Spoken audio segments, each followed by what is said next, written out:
famous gays and lesbians, alleged and otherwise. I'm your host, Thomas Connolly. I happen to be a gay actor, and I live in the gayest city of them all, West Hollywood, California. Now, today's episode deals with famous women who married gay men.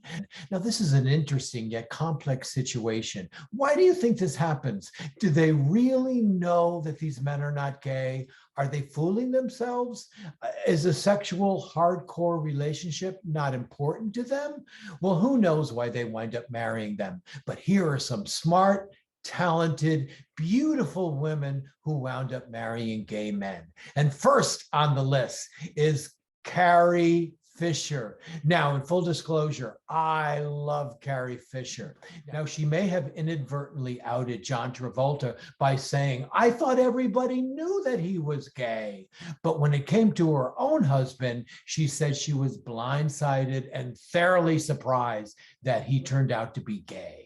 He told me later that I turned him gay by taking painkillers again. And I said, I never read that warning on the label. I thought it said heavy machinery, not homosexuality. Turns out I could have been driving those tractors all along. This is why we love you, Carrie Fisher. Next up, we have two Broadway legends. First up, we have the sensational, iconic, larger than life Carol Channing. Did you know that in 1964, Carol Channing beat out Barbra Streisand in Funny Girl for the Tony Award for her amazing performance in Hello, Dolly? Carol Channing married a gay man, Charles Lowe, and she stayed married to him for 41 years. She divorced him in 1998, citing physical abuse and claiming a non-existent sex life. At 82 years old, she married theater producer Steve Guerin and said, "It's about time I have a better sex life." You go, girl. Carol Channing passed away at the age of 97 on September 15th, 2019. The next legend is a Broadway, movie, and television star. She's the recipient of 5 Tony Awards, most notably for Mame, Gypsy, and Sweeney Todd. I'm referring to the remarkably talented Angela Lansbury. Now, she married a gay man, actor Richard Cromwell, when she was only 19 years old, and they only stayed married for 2 years. And while he didn't reveal his homosexuality till later in life, it's reported that they remained lifelong friends until his death. It sounds like she's as sweet as Jessica Fletcher, the character she played on Murder, She Wrote. Moving right along, celebrated actress and political activist Vanessa Redgrave was married to gay movie director Tony Richardson for 5 years. Do you remember when Vanessa Redgrave won the Oscar for Julia in 1977? She used her entire acceptance speech time to promote the Palestine Liberation Front. The Jewish community was outraged at this. Now, it's been reported that her gay husband, Tony Richardson, carried on many gay affairs throughout their marriage, and ultimately he wound up dying of AIDS in 1991.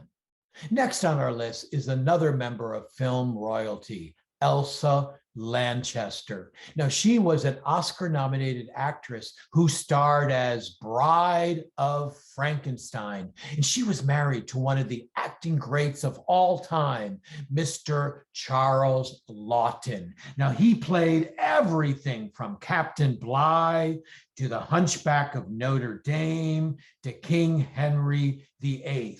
They were married for some 33 years, from 1929 until 1962, right on up until his death.